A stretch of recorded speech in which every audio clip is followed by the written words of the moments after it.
So I started playing rugby at the age of 8 at Beaconsfield Rugby Club. From there, loved it, kept playing, played it at school. Then I joined London Irish in my last year of school, played there for 3 years in the academy.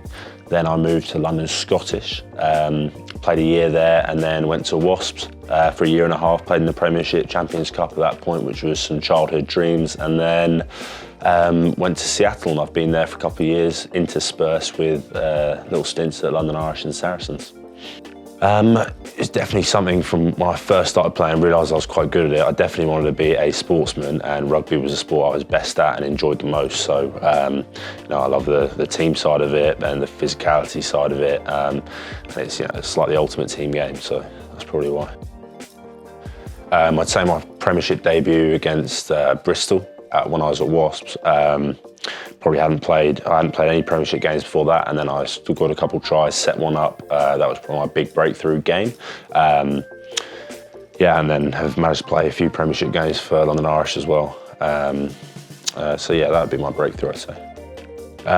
You could say I had to sacrifice going to uni, but I probably could have done that looking back. But I think, mates' holidays, family time, Christmas, stuff like that, you do have to give up. You can't just pick and choose when you want to go away. You have 1 month off a year, and that's pretty much it. So you do miss out on a few things like that, but it's definitely worth it. Bermuda Tens was great. Came at a really good time when we didn't really have any rugby on during coronavirus. There was a little pocket out there where sort of a few guys from all over the place came together to play some tens, which was a new experiment at that point. But it was 3 weeks of sandy beaches, dark and stormies, and some good rugby, so yeah, it was awesome. Partly frustration.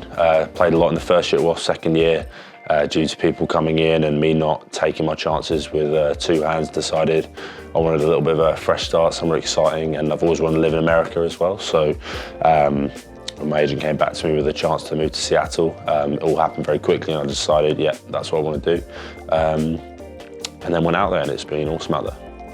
So Seawolves had a really good start to Major League Rugby. In their sort of first 2 years, they won it. The third year was cut by coronavirus, and then since then they've really struggled for form since I've been there. Now with a bit more time, a bit more recruitment, we're aiming to get back to that point of winning the MLR. We've got an exciting group this year, and it's going to be really nice to put our efforts into that. Yeah, as simply as to win the MLR. We've got a really exciting group of guys this year, and we had a disappointing year last year, and we want to get back to the heights and win it. Best players I've played against, I think Cheslin Kolbe has to be one of them. His feet are just ridiculously fast, but he's also really strong as well for his size. So he's got a really complete game. Jongh at Wasps was a really good guy to learn off, very good teacher in terms of defence. And then just recently being with Saracens as well, you listen to their top dogs talking, like Owen Farrell, Maro, Itoje, and the way they talk and how people respond to them, and highlighting what's important. It's really interesting to see and learn from that. I had one from school. We won the National Cup when I was 15. That was a great moment with my school friends to do that together as a group. And then as a professional, that debut, scored 2 tries and man of the match. That was a real special moment that I'll always have. So yeah, I'm going to be studying wildlife conservation, and that's what I'd like to transition into once I finish playing rugby. I think it's one of those things very unique to our time, and I've always loved nature, that we've got to try and save it in the next sort of 10 years or so. And I want to start learning and being able to contribute where I can in that field.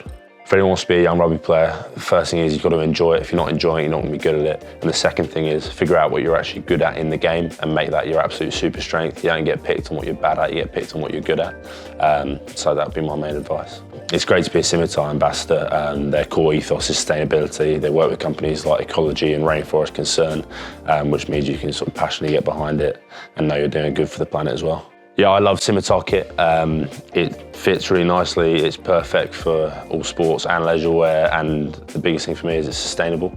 So the majority of the materials are sustainable, which means, with all the problems with fast fashion and whatnot, Scimitar's sort of providing a solution there. And for me, going forward, that's a massive thing.